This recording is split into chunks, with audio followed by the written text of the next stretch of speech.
Two-Wheeled Fun by Lawrence Swinburne and John F. Warner.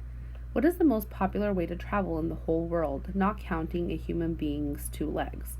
You say by car? No. Train? Wrong again. Airplane? I'm sorry, but you're not even close. The most popular way of going from one place to another is by bicycle. That's right, and it is a surprise to most Americans. After all, we see hundreds, even thousands of cars each day. We don't see nearly as many bikes. In the United States, most bike riders are either young people or adults bicycling for exercise. About 9 million bikes are sold in our country each year. Nearly 3 million are sold for use by adults. The rest are for children between the ages of 5 and 14. But in the rest of the world, far more people use bikes as their main way of traveling than drive cars. They ride bikes to work, to school, to stores, and to church. Many families even go on vacation on bicycles. Perhaps most of these people would rather move about in cars. However, unlike cars and other kinds of machines used for traveling, the bicycle costs less. Bicycles have been around for a long time, about 300 years. You would not like to ride around on those early bikes, though. They didn't have any pedals. The riders had to push along with their feet. Of course, going downhill was easier, but this bike only went straight ahead. There was no way to turn the front wheel. If the rider wanted to change the direction, he or she had to get off and move the bicycle. Figure 1. This early bicycle was invented about 1816. It did not have any pedals. It did have a steering bar connected to the front wheel. Figure 2. This bicycle was popular around 1870. It had pedals on the front wheel. It also had a brake. When pedals were put on the front wheels, riding became easier. The most popular kind of bike in the late 1800s had a very high front wheel and a small back wheel. It was a long fall to the ground. Figure 3. This was a very popular bicycle in the late 1800s. It was called a high wheeler. The front wheel of some models was 5 feet high. Another problem was that there were no rubber tires. The bike was very uncomfortable. It's no wonder that one bike was called the bone shaker. Then in the 1880s, air-filled rubber tires were put on the bicycle's wheels. Since then, the bicycles has not changed very much.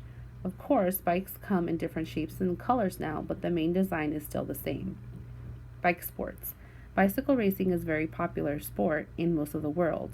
It was popular in this country before the car took its place as a major way of moving. From 1898 through 1910, a young American Marshall Taylor was the best racer in the world. Figure 4. Marshall Taylor. There is a bicycle race in France that covers almost 2,400 miles. It is probably the toughest race in the world. Usually, it takes 3 weeks to finish.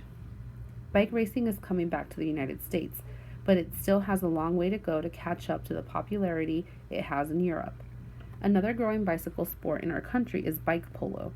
It can be played on a football field. There are 4 players on each side. The bike riders try to hit a wooden ball with a mallet as they race by. The purpose is to drive the ball through goal posts for a score. Be safe. Thousands of people are hurt each year as a result of bicycle riding. The sad part of this fact is that most of these accidents did not have to happen, if only people had followed simple safety rules. Here are some you should pay attention to. 1. Stay on the right side of the road. 2. Ride in a single file. 3. Watch all ways for cars before crossing streets. 4. Obey traffic lights and traffic signs. 5. When turning or stopping, use hand signals. 6. Don't hook on to a truck, car, or bus with your hand. 7. Most important of all, keep your bike in good condition. Number 6. What is the main idea of the first section of the text? A. Bicycles were invented more than 300 years ago and are still very popular today. B. The first bicycles were much less comfortable than modern bicycles. C. The basic design of bicycles has not changed much since 1880. D. People around the world ride bikes more than they drive cars. 7. According to the article, what was the greatest threat to riders of the high wheeler in the late 1800s? A. The awkward attachment of pedals to the front wheels. B. The steering problems caused by 2 different wheel sizes. C. The elevation of the driver's seat above the ground. D. The hard wheels that caused a wobbly ride. Number 8. What is the sport of bike polo played? Where is the sport of bike polo played? A. A baseball field. B. A football field. C. A swimming pool. D. A track. Number 9. Why do the authors list safety rules at the end of this article? A. To show that many bicycle injuries can be prevented if people follow safety rules. B. To show that they are worried about inexperienced bicycle riders causing an accident. C. To show that thousands of people hurt themselves each year. D. To show that when riding bikes on the street, bicycle riders should obey the rules of traffic. Number 10. Read the paragraph. Another growing bicycle sport in our country is bike polo. It can be played on a football field. There are 4 players on each side. The bike riders try to hit a wooden ball and a mallet as they race by. The purpose is to drive the ball through goalposts for a score. Based on how drive is used in the paragraph, which of the following is the best synonym? A. Ride. B. Deter. C. Hit. D. Steer.